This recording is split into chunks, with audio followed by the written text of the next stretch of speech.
When the struggle is over, we shall... Olunaku lw'eggulo essaawa z'okuwenja akalulu okuva 10 okutuusa 12 Kyagulanyi zimazeeko ali 7 poliisi gye yamuteereddewo okumulemesa okugenda mu Eregu mu disitulikiti ya Muru. Ne basalawo bamusibire eno wa kilomita 25 okuva Eregu paka ne bamusibidde. Yatuuse n'ava ku by'okukyomera abasirikale n'adda mu kumalako abawagizi b'essungu ng'abayimbira obuyimba obubawa essuubi ng'alinga alaga nti eby'okuziba ekkubo si nsonga.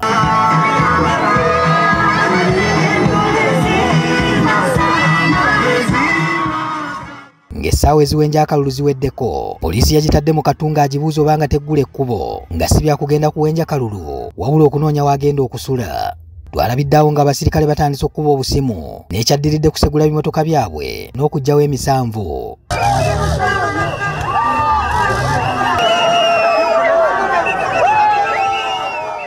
Abantu ababadde bamulindiridde ebbanga eryo lyonna ku kkubo yabasanzeeko nga kyasobola okukola kimu kwewanika mu bwengula ku kidduka kye abawuubireko. Poliisi yazzeemu n'emera akasajja ku mutima n'eddamu n'eziba ekkubo n'ababuuza ogubadde nate.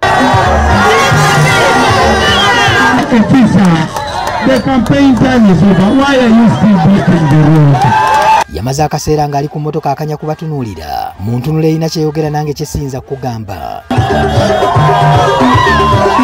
Ebyokusula mu Amuru yabyesonyiwe n'akwata eridda Ajumani poliisi gye yabadde emusaliddewo. Mwajumani gye yasuze akedde kwogerera ku laadiyo y'omu kitundu eyitibwa Amani. Abatuuze oluwulidde ng'asiibula ne beeyiwa ku laadiyo okumwaniriza.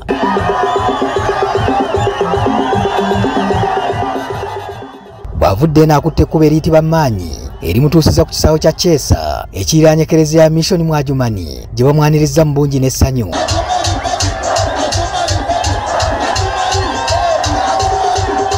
Kyagulanyi bw'abadde mu kisaawe kino ekya Catholic Mission ategeezezza abavubuka nti ebyogerwako nti be bakulembeze ab'enkya enkyeyogerwako yatuuka dda. They were telling us we are the leaders of tomorrow. But according to Museveni, tomorrow never comes. So I come to you, my brothers and sisters, especially you, the young people, to tell you that it is our time to change our future. Kyagulanyi atadde n'essira ku by'obulamu naddala eby'abakyala abafiira mu ssanya by'agamba nti ayagala kubibbulula. Every day, 20 women die giving birth. 20 women. Every day, Uganda loses 300 children under the age of 5. You know what kills those children? You know what kills those pregnant women? A woman will die because she has gone to the hospital or to the health center and there are no gloves. A woman will die because she has gone to give birth and there is no electricity. Obukulembeze bw'ayaayaanira okukyusa ayagala ab'omu Ajumani babutandikira omwabwe. If the people of Chadondo did not vote for me, all of you would not know me. My story would end in Chadondo. So if you don't vote for him, the country will not know that you have intelligent people. Especially the youth, the people of Ajumani. I respect our elders. I respect our elders. And I respect the general. But let me ask you a question. Especially you, the young people of Ajumani. Do you have only one person to think for you?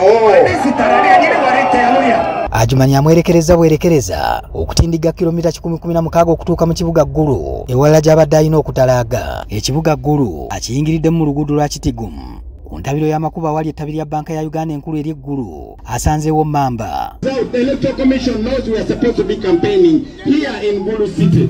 Why are you blocking the road on us? Look at the thugs covering their faces, guarded by the military.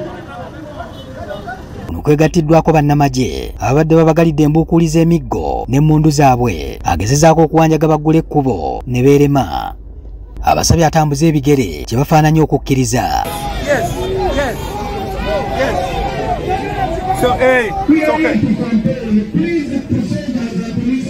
Kyokka abadde yakatambulako ebigere nga biibyo teri amanyi kitanudde bannamagye batandika okuligita emiggo ababadde bamutambulirako.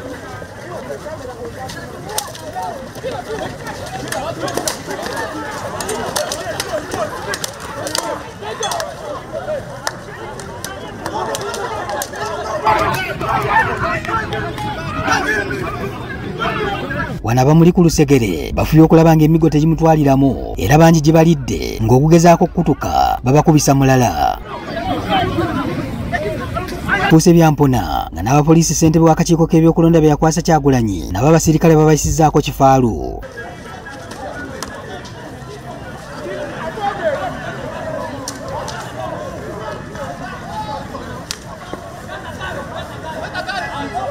Ayiriddewo Kyagulanyi omubiri ng'enjogera y'ennaku zino bweri abadde musajja we Daniel Oyerot eyakazibwako erya Danny Magic akubiddwa emiggo n'ayatika n'omutwe.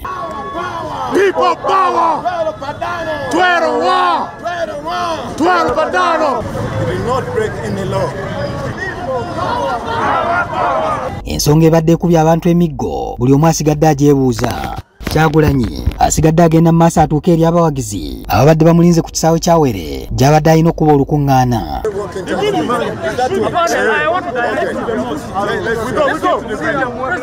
Oluvannyuma lw'okutambula akabanga agenze yeegattibwako abawagizi abatonotono n'ayongera ogguma. Kyaddaaki kyatuuse mu bawagizi abawera ng'abasirikale n'emmamba bwe bamugoberera naye amaanyi ne gabaggwa.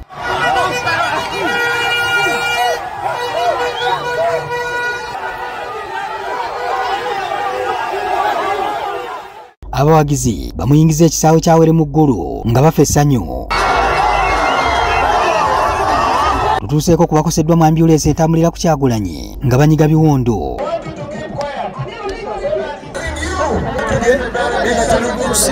Bw'atuuse okwogera ebigambo abadde nabikaawu. They try to delay me. Make sure I reach here after 6. So that I fail to talk to you. Now all these things they are being done by an old man. We had a stage here, but now we are standing on the speakers. Because earlier today, thugs came here, protected by the military, and they beat everyone. They destroyed this sound. Ensi erinze ebigambo byabo obuyinza abanaavaayo okunnyonnyola ekivuddeko embeera eno. Olunaku lw'enkya Kyagulanyi wakuwummulamu ate oluvannyuma wakuddamu okulabika ng'awenja akalulu mu bitundu by'e Nakawa mu Kampala ku bbalaza. Patrick Ssenyondo, NTV ku ssaawa emu.